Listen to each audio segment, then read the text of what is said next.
So you talk about organizational certification. Can you tell us a little bit about how organizational and individual certification work together? So the question about certification of organizations. For years now, we've certified individuals, and that's been important because if I'm hiring people, I may not have time or even the capability of figuring out if they really know anything about the field. And so if they can pass the HFI certifications, I know that there's a certain level of familiarity, of confidence. They may not be brilliant designers, but I do know that they understand the basics of the field. And so that's a major step.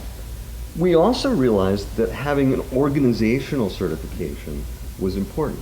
So just like we have ISO certification for HFI's India operation, and now we're certified in the US as well, in the same way as we want to be certified with the ISO certification, and you've really spawned that, we want people to be able to be certified in their customer experience design practice.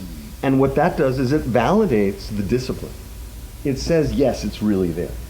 We've taken even a step beyond, and we can certify a product, and we certify product usability based on the idea that I have a certified organization following a defined practice with certified individuals. So I have the right organization with the right practice, the right individuals, and the individual certifies that they've followed that practice.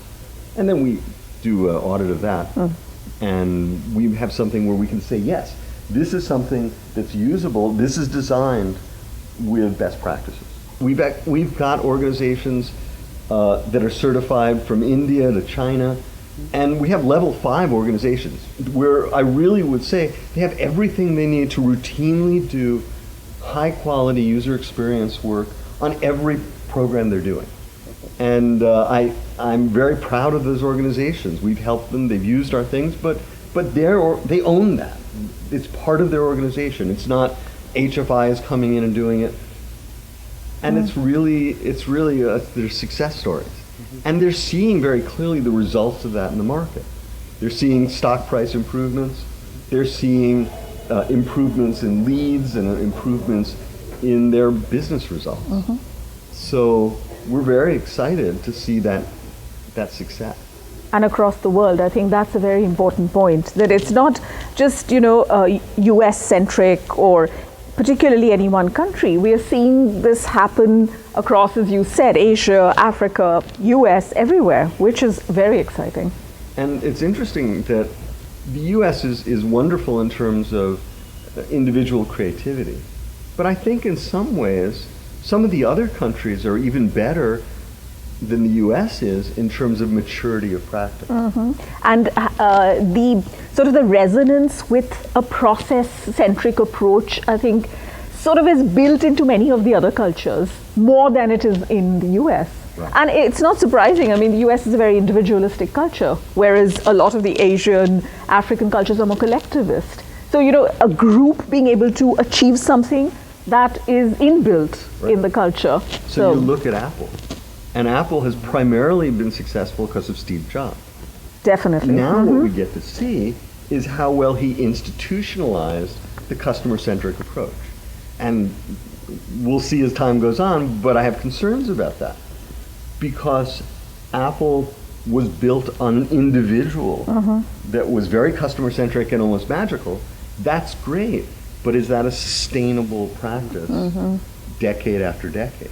And so to be sustainable, we need to institutionalize UX, and that means following this process-driven approach. I think I have a slightly different perspective from Eric. So I think there are just incredible changes afoot in the world today, and all of it is because of technology, whether one likes it or not. And so if I take some of the sort of extreme trends, such as self-quantification, where you monitor yourself as a user, you monitor physical aspects like heart rate and how many steps you walk and how you sleep, all of that, to emotional aspects, when you feel happy, when you feel sad, and then of course social aspects, how you interact with others via all the social media platforms, to be able to quantify this all the time via different apps and devices, and then to take action based on the analysis that you get out of monitoring yourself. So there's this trend that started, and we've got early adopters who are already using an array of devices and apps to do this. Then there's transhumanism, where as a human being, if you want to enhance your abilities by blending technology within your body, that's a completely different area. The disruption that all of this will bring to the experience of not just the user, but also everybody else in that ecosystem needs to be thought about. And I think as user experience professionals, we have a major responsibility in being able to anticipate what these trends are, what they mean for users and for the ecosystem, to understand that, and then to be able to move the experience in a certain direction.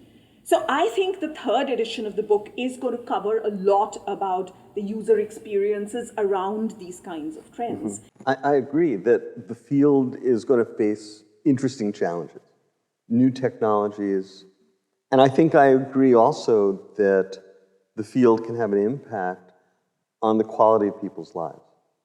So we're going to have to design for the new technologies, we're going to have to design for more sustainable lifestyles. We're going to have to design to deal with the global realities and the need to empower people, and that can make a huge difference. But at the end of the day, what the book is going to be doing is talking about how we do that on an industrial scale, how we meet those challenges on an industrial scale, and the way that we can leverage our knowledge and our skills to routinely gain strong business results. So the field is evolving in many ways. We're learning new things, we're learning how to engineer things that are more compelling, more addictive, more exciting, that are more efficient. We're entering a world where there'll be no waiting because we're just so very efficient. Amazon, you'll click and they'll print. What is going to disappear 30 years from now? And so my perspective was that waiting as a concept will vanish. Now I have my device which is constantly serving me content, entertainment, education, information. It's always there. And this is going to get more and more sophisticated. So there will not be any more the concept of waiting. What I suggested is we better start understanding and designing for unwaiting. Okay. We're going to be working to evolve the solution to customer experience design. That's not going away. That's still going to be very key. It's going to become richer in terms of deeper ethnography. And then how do we do it with the new generations? How do we do it in the new environment? So there'll be a book 3 maybe. Paula, I'm going to let you write it. I'll be happy to. So it sounds like we're in store for some really big changes in the future. I think so. So thank you, both of you, Eric and Apala, for being with us here today.